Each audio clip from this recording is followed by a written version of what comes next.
Au nom de nos plus hautes autorités, j'ai l'insigne honneur de délivrer le communiqué numéro 043 du gouvernement de la transition, communiqué dont la teneur suit. Par décret numéro 2023-002, PTRM du 6 janvier 2023, Son Excellence le colonel Assimi Goïta, président de la transition, chef de l'État, a accordé sa grâce avec remise totale de peine aux 49 Ivoiriens condamnés par la justice malienne pour les infractions suivantes.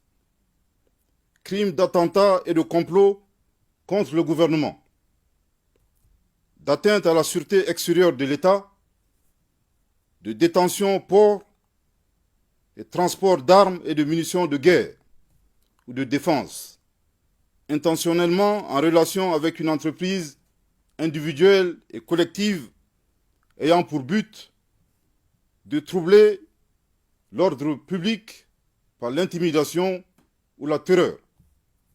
En cette circonstance, le gouvernement de la transition et le peuple malien remercient Son Excellence le colonel Assimi Goïta, président de la transition, chef de l'État, pour ce geste qui démontre une fois de plus son attachement à la paix, au dialogue, au panafricanisme, à la préservation des relations fraternelles et séculaires avec les pays de la région, en particulier celles entre la République du Mali et la République de Côte d'Ivoire. En outre, cette mesure de grâce, prise en toute indépendance, symbolise le souci de Son Excellence, le colonel Assimi Goïta, président de la transition, chef de l'État, à promouvoir la bonne gouvernance dans le cadre de la refondation du Mali, à travers le respect de l'indépendance de la justice et la non-ingérence de l'exécutif dans les affaires judiciaires.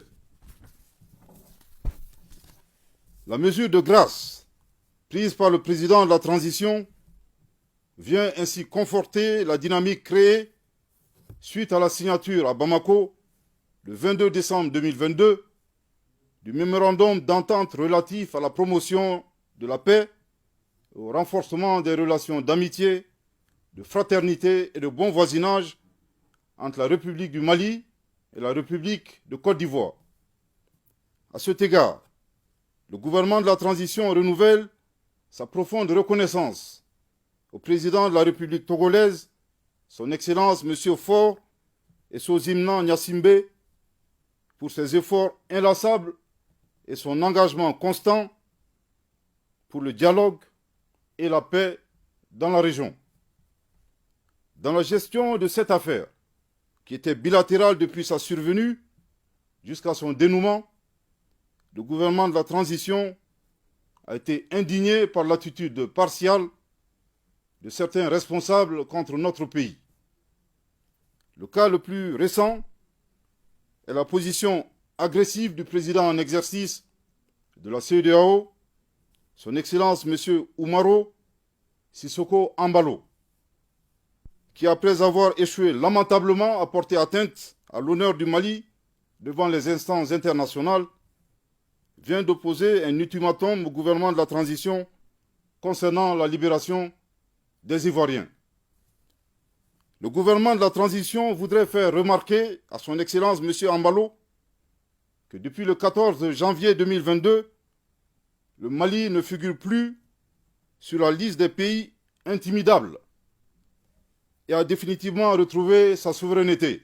Je répète, le gouvernement de la transition voudrait faire remarquer à Son Excellence M. Embalo que depuis le 14 janvier 2022, le Mali ne figure plus sur la liste des pays intimidables et a définitivement retrouvé sa souveraineté.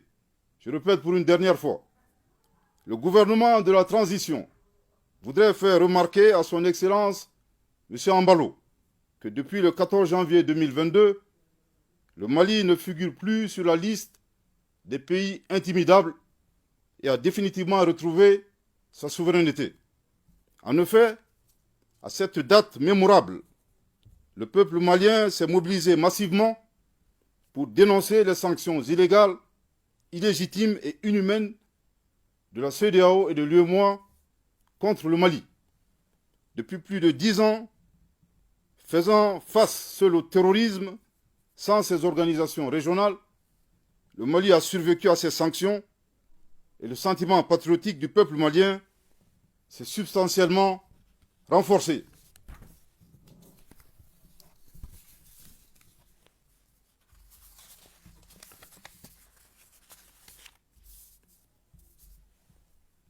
Aussi, dans l'intérêt des peuples ouest-africains, notamment leur sécurité, le bien-être, le gouvernement de la transition invite respectueusement son Excellence M. Ambalo à donner des ultimatums aux groupes terroristes qui constituent la plus grande menace en Afrique de l'Ouest, ainsi qu'à canaliser ses efforts dans l'éradication de la pauvreté dans la région.